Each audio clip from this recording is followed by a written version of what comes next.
like this, yung chismisan galore natin ngayon sa mundo ng beauty pageant. Hi mga karagrag! Welcome back to my vlog. At eto ng pagkagising ko ba, pag-check ko bitaw sa kaganapan sa social media bitaw sa latest na ganap sa Miss Universe Thailand 2025 dahil trending talaga siya. Ayun, bumungad sa budlat ko nakalimutaw eto nga center of attention talaga si Maring Vena sa panggagaya at pagiging copycat queen nito kay Catriona Gray. Yun yung mga hanas ng ating mga kapitbahay na mga taga-Tacos na pinagchichismisan nila ngayon. Hindi lang naman sila mga karagrag, maging ang mga iba't ibang mga chismos at mga chismosa sa social media. Talagang napansin nila ang panggagaya ni Maring Vena sa lava walk ni Maring Catriona Gray.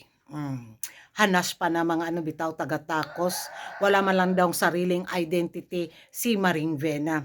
Para na lang desperada move na daw talaga ito para masungkit niya ang corona sa Miss Universe Thailand 2025, kaya ginaya na naman daw niya ang palava walk sa swimsuit ni Catriona Gray. Medyo nakuha naman daw pero nagsa-struggle siya doon sa pag-ikot bitaw niya. Nga nila mga karag-karag nating beats the jet ski holiday sa original daw na si Catriona Gray. Grabe yung mga pa-eksena nila.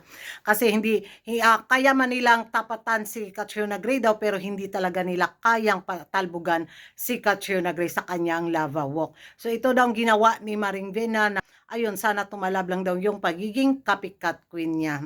So, na-issue na nga yung inspirasigaw niya mula kay Miss Venezuela, bitaw kay Amanda Dudumel yung kanyang pa-evening gown sa preliminary competition. Tapos ito na naman yung napansin na mga chismosa at mga chismosa ang kanyang lava walk version 2.0 na nilaban niya sa preliminary swimsuit competition ng Miss Universe Thailand 2025. Para naman sa akin, wala naman sigurong masama, di ba? At kung sa tingin ni Maring Vena na ito yung magiging way para maganda yung maging performance niya at gayahin yung lava walk ni Catriona Gray, why not? Kukunat na wa man siya nabalintong, di ba? Wa siya natakil po pa, hindi siya natapilok, di ba? At least naitaguyod niya talagang gawin ang lava walk ni Catriona Gray sa kanyang performance sa swimsuit ng Miss Universe Thailand 2025. Masyado lang talaga silang sensitive yung mga kapitbahay natin na mga taga-Tacos, maging din yung kapitbahay nating taga Milky Way. So, sana lang daw manalo. At kung hindi man manalo, so hindi talaga para kay Vena ang corona at hindi talaga para sa kanya ang Miss Universe Thailand 2025. Yun lang yung magiging reaction ko mga karagrag. Masyado lang talaga nilang pinoproblema ang laban ni Maring Vena, at kahit sabihin pa natin na suportado nila si Maring Vena sa taon na to sa Miss Universe Thailand 2025, ay nako, hindi talaga maiwasan. Pero para naman sa akin, mas maganda talaga sa isang kandidata na gumawa siya ng sarili niyang trademark ba, 'di ba? Para mapag-usapan, para bitaw gaya ni Catriona Gray, 'di ba? Pero abang na lang tayo, 'di ba? Kung manalo siya or matalo. So at ito rin mga karag-karag na ako, talagang papabor kayo sa naging revelasyon ni Uncle sa latest na pa-interview nga ni Sir Adam bitaw sa kanya, at dito talaga ako approve sa kanyang naging sinabi mga karag-karag. Watch this. I like to throw this universe back to Trump's time. Trump era. Yeah, Trump era. Because new era. Because of I like that time. Yeah, I like that too. So that's why I dream to throw back, but a little more fashion, a little more technology. But the feeling and everything about the music and light and sound should be almost similar. Yes. But not similar at all. Yeah. Yes. But you will feeling like it. Trump era. Yeah. So you're the Now it's Asian. very hard for me for Miss Universe 24.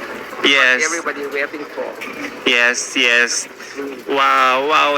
Yan na mga karag-karag, narinig na ninyo si Uncle. Di ba? Ibabalik niya ang Trump era. Maganda naman kasi yung Trump era noon, lalo na sa production, di ba? So, excited ako at magpapasalamat talaga ako kay Nawat pag maibalik niya yung dating ningning ng production ng Miss Universe pageant na pinatay ng ni Maring Sitang, di ba? Bahala na kayo dyan sa inyong pag-judge sa winner. Basta bigyan nyo kami ng magandang production. Yun lang yung magiging reaction ko mga karag-karag, para di ta magduka ba na mag-aabang bitaw kung malaglag tayo or hindi. So, sa revelasyon na to ni Uncle, alam natin na yung expectation talaga natin kasi nakita natin ang Miss Universe Thailand pageant, diba? Sa taon na to at tiyak. Onsa man! Unsay paliton? Napapalit mga karag-karag, time pasa. Unsay man paliton day? Patrick Dapkin. So kung sakaling hindi manalo si Maring Viena ngayon sa taon na to sa Miss Universe Thailand 2025. So at hindi siya gi-give up sa dream niya maging ano talaga immunity queen bitaw sa Thailand. So babalik na naman siya. So magiging hanas ko na naman is hindi ba sila napagod sa mukha ni Maring Viena na pabalik-balik na lalaban sa Miss Universe Thailand pageant. So kailangan pa ba talaga nilang i-bash si Maring Viena sa pagkakaroon ng inspiracy nito sa mga ibang beauty queen para lang masungkit ang corona? Hayaan na lang nila, kasi nakakaawa na rin si Maring Viena na ito na yung pang-apat na beses niyang sumali tapos maligwak na naman siya.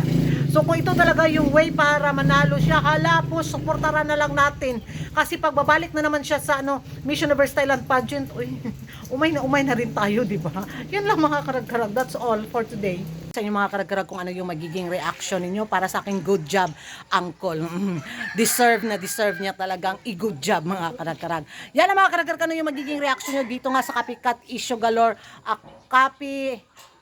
otro ni Maring Viena sa naging Palava Walk ni Katio na Gray, at ano yung magiging reaction nyo sa naging revelasyon ni Uncle sa ibabalik niya ang Trump era sa Miss Universe. Mag-ingay tayo sa comment section at kung hindi ka pa nakapag-subscribe sa YouTube channel ko, don't forget to like and subscribe ko rin hit the notification bell para updated kayo sa mga latest kaganapan at late na intriga sa mundo ng beauty pageant. And thank you for watching. See you in my next vlog. Bye-bye!